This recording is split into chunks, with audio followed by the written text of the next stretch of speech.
नमस्कार दोस्तों, स्वागत है आपका आज के मुख्य समाचार में। सबसे पहली बड़ी खबर में आपको बताएंगे, नीतीश कुमार पर फिर हमलावर हुए लालू यादव, बोले इसीलिए नाम रख दिया पलटू।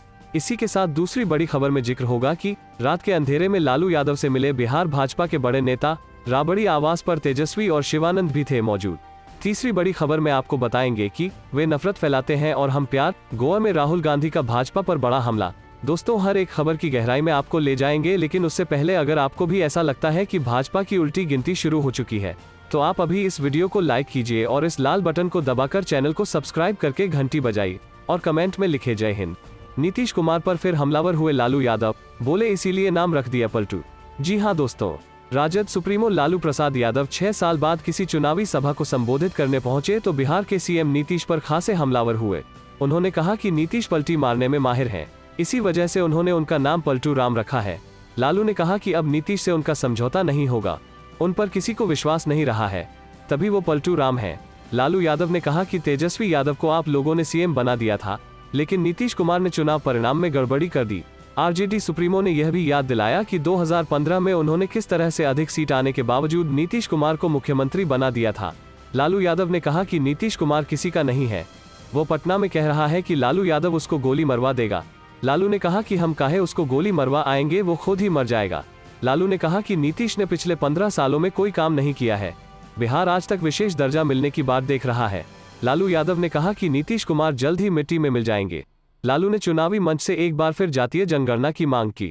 उन्होंने कहा कि तेजस्वी ने नीतीश कुमार का कचूमर निकाल दिया है। लालू के इस बयान के बाद जेडीयू ने पलटवार करते हुए कहा कि कचूमर तो आपकी पार्टी का आपके दोनों बेटों ने मिलकर निकाल दिया है लालू जी, नहीं तो आप स्वास्थ्य लाभ छोड़कर यूं चुनाव प्रचार में नहीं आते। ध्यान रहे कि 2015 के बाद लालू ने किसी भी चुनावी सभा को संबोधित नहीं किया है। लालू को सीबीआई की विशेष अदालत ने 2 धाराओं पर 7-7 साल की सजा सुनाई थी। कोर्ट ने दोनों सजा को अलग अलग काटने का आदेश दिया था। फिलहाल कोर्ट ने उसे जमानत पर रिहा कर दिया है। हालांकि उससे पहले सीबीआई ने यह दावा किया था कि लालू प्रसाद यादव की आधी सजा अभी पूरी नहीं हुई है, लेकिन इसके बाद 17 अप्रैल को हुई सुनवाई में लालू को जमानत मिल गई थी। चलते हैं अगली खबर की तरफ। रात के अंधेरे में लालू यादव से मिले बिहार भाजपा के बड़े नेता, राबड़ी आवास पर तेजस्वी और शिवानंद भी थे मौजूद। जी हां दोस्तों, बिहार के राजनीतिक माहौल में भाजपा के एक बड़े नेता और राजद सुप्रीमो लालू प्रसाद यादव की मुलाकात ने हलचल मचा दी है। यह मुलाकात शुक्रवार की रात राबड़ी देवी के आवास पर हुई है। इस मुलाकात के वक्त लालू के छोटे बेटे, बिहार विधानसभा में नेता प्रतिपक्ष और वैशाली जिले के राघोपुर से विधायक तेजस्वी यादव के साथ ही राजद के राष्ट्रीय उपाध्यक्ष शिवानंद तिवारी भी मौजूद थे। बिहार विधानसभा की 2 सीटों तारापुर और कुशेश्वर स्थान में मतदान से ठीक एक दिन पहले इस मुलाकात का मकसद अभी सामने नहीं आया है। लालू से रात के अंधेरे में मिलने वाले ये नेता भाजपा के पूर्व सांसद आर.के. सिन्हा हैं। इन दोनों नेताओं के बीच पारिवारिक संबंध भी है, लेकिन शुक्रवार की रात अचानक हुई इस मुलाकात का मकसद अभी सामने नहीं आया है। आर.के. सिन्हा ने पिछले दिनों लालू यादव की तारीफ की थी। उन्होंने लालू यादव और भक्त चरण दास के बीच बयानबाजी के मसले पर कहा था कि लालू यादव का आकलन कांग्रेस से बेहतर है। उन्होंने कहा था कि लालू को कम नहीं आंकना चाहिए। उन्होंने लालू को जमीनी नेता बताया था। उन्होंने भक्त चरण दास को लालू की ओर से भगचौना बताए जाने पर कहा था कि इसे लेकर बहुत विवाद नहीं होना चाहिए। उन्होंने कहा था कि भगचौना का मतलब कंफ्यूज्ड होता है। चलते हैं अगली खबर की तरफ। वे नफरत फैलाते हैं और हम प्यार, गोवा में राहुल गांधी का भाजपा पर बड़ा हमला। जी हाँ दोस्तों, गोवा में राहुल गांधी ने कांग्रेस पार्टी के चुनावी अभियान का आगाज किया। प्रदेश में पार्टी को बेहतर प्रदर्शन की उम्मीद है, इसलिए राहुल गांधी चुनावी मैदान में उतरे हैं। उन्होंने इस दौरान जमकर भारतीय जनता पार्टी को निशाने पर रखा। इसके अलावा कांग्रेस पार्टी की नीति व नीयत को आम लोगों के साथ जुड़ा करार दिया। राहुल गांधी ने कहा कि कांग्रेस केवल चुनावी वादे नहीं करती है, बल्कि हमारा घोषणा पत्र काम करने की गारंटी है। राहुल गांधी शनिवार को गोवा के 1 दिवसीय दौरे पर पहुंचे। इसके साथ ही पार्टी के चुनावी अभियान का बिगुल फूंक दिया गया है। राहुल गांधी ने अपने दौरे के तहत मछुआरा समुदाय के बीच पहुंचे। उन्होंने कांग्रेस पार्टी के चुनावी घोषणा पत्र पर इस दौरान कहा कि इसमें जो वादे किए गए हैं वे प्रतिबद्धता नहीं बल्कि एक गारंटी है। भाजपा पर निशाना साधते हुए उन्होंने कहा कि यह पार्टी नफरत फैलाती है, लोगों को विभाजित करती है। कांग्रेस प्यार और स्नेह फैलाती है, हम लोगों को जोड़ने और आगे ले जाने में यकीन करते हैं। राहुल गांधी ने कहा कि मैं यह स्पष्ट करना चाहता हूं कि भाजपा और कांग्रेस के बीच क्या अंतर है। कांग्रेस भारत के लोगों को एकजुट करने और उन्हें आगे ले जाने में विश्वास करती है। उन्होंने कहा कि भाजपा की नफरत का कांग्रेस का जवाब प्यार और स्नेह है। उन्होंने कहा कि जब भी वे नफरत फैलाते हैं और लोगों को बांटते हैं तो हम प्यार और स्नेह फैलाते हैं। मैं यहाँ आपका और अपना वक्त बर्बाद करने के लिए नहीं आया हूँ। जैसे आपका वक्त महत्वपूर्ण है तो मेरा वक्त भी महत्वपूर्ण है। हम आपसे घोषणा पत्र में जो वादा करेंगे वो महज कोई वादा नहीं बल्कि गारंटी होगी। राहुल गांधी ने कांग्रेस के आश्वासन के संबंध में कहा कि मेरी विश्वसनीयता मेरे लिए महत्वपूर्ण है। अन्य नेताओं से इत्र जब मैं यहाँ कुछ कहता हूँ तो मैं सुनिश्चित करूंगा कि वैसा ही हो।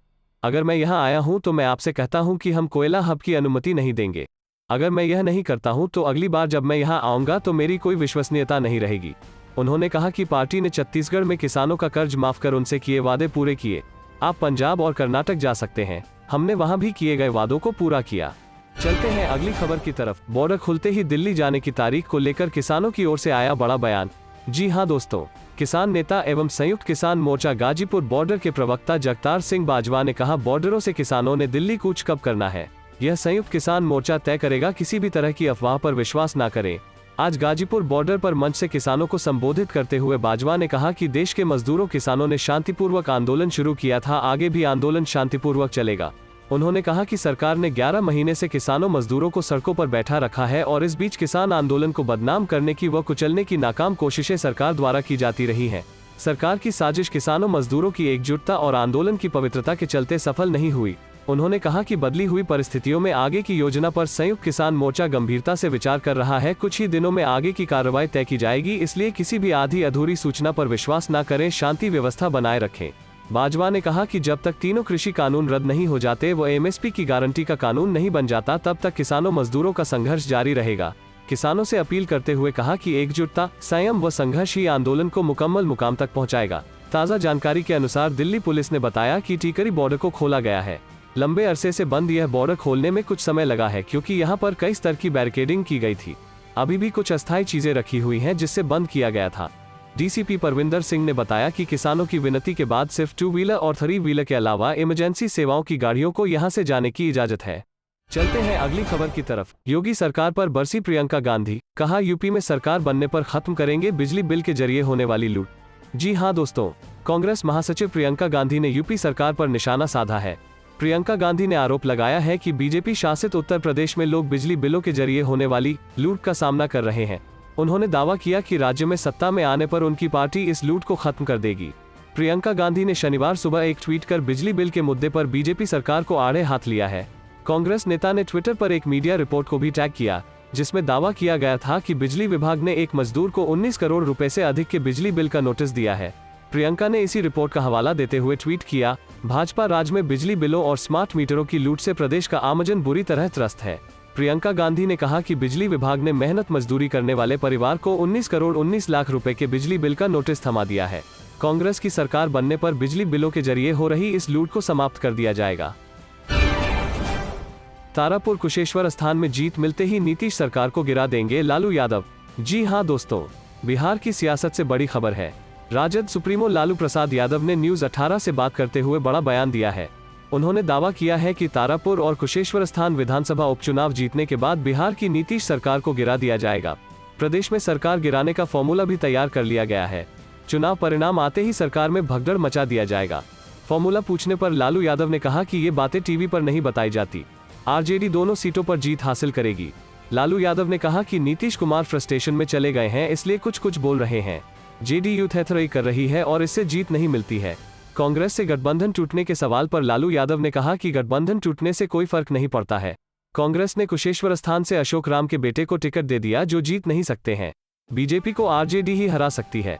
कांग्रेस द्वारा आरजेडी द्वारा धोखा देने के बयान पर लालू यादव ने कहा कि कांग्रेस से उपचुनाव में करार ही कब हुआ था, कौन कहता है कि करार हुआ था। लालू यादव ने कहा कि जब कोई समझौता हुआ ही नहीं तो टूटने का कोई सवाल नहीं है। सोनिया गांधी से बातचीत पर कांग्रेस के दावे पर लालू यादव ने कहा कि भक्त चरण दास को बताकर करेंगे क्या। भक्त चरण दास अपने नेता का सम्मान खराब कर रहे हैं।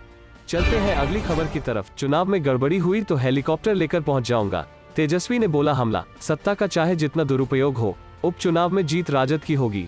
जी हां दोस्तों, नेता प्रतिपक्ष तेजस्वी यादव ने कहा कि तारापुर और कुशेश्वर स्थान में जदयू सत्ता का चाहे जितना दुरुपयोग कर ले लेकिन जीत राजद की ही होगी। उपचुनाव में शराब, साड़ी और पैसा बंटवाकर चुनाव जीतने का सत्ता पक्ष के द्वारा किए जा रहे दुरुपयोग पर चुनाव आयोग संज्ञान लेना चाहिए। जिस गाड़ी से साड़ी और शराब बंटवाया जा रहा है उन सभी गाड़ियों का नंबर और नाम सार्वजनिक कर दिया जाएगा। तेजस्वी ने कहा कि चुनाव के दौरान अगर कुछ भी गड़बड़ी हुई तो मैं स्वयं हेलीकॉप्टर से वहां पहुंच जाऊंगा। साथ ही जिस गाड़ी से साड़ी और शराब बंटवाया जा रहा है उन सभी गाड़ियों का नंबर और नाम सार्वजनिक कर दिया जाएगा। उन्होंने कहा कि सरकार ने महंगाई तथा किसानों के सवाल पर काम किया होता और नौजवानों को रोजगार दिया गया होता तो सत्ता के दुरुपयोग की आवश्यकता नहीं पड़ती। नेता प्रतिपक्ष ने कहा कि प्रशासन का दुरुपयोग की शिकायत करने पर चुनाव आयोग के निर्देश पर डीएस को हटा तो दिया गया, लेकिन अभी भी वो दरभंगा में ही बने हुए हैं। चुनाव जीतने के लिए मुख्यमंत्री नीतीश कुमार किसी हद तक जा सकते हैं। सारी रिकॉर्डिंग मौजूद है। सोशल मीडिया पर डालकर सरकार के द्वारा किए जा रहे सत्ता के दुरुपयोग का पोल खोलूंगा। आरोप लगाया कि प्रशासन डीलरों से गलत ढंग से शराब मंगवाकर उन लोगों तक पहुंचवा रहे हैं। साथ ही छठ के नाम पर महिलाओं के बीच साड़ी भी बांटी जा रही है। डिप्टी स्पीकर जैसे संवैधानिक पद वाले भी अपने पद का दुरुपयोग करके चुनाव को प्रभावित करने के लिए वहां पर खुलेआम गलत कार्यों में लिप्त देखे जा रहे हैं।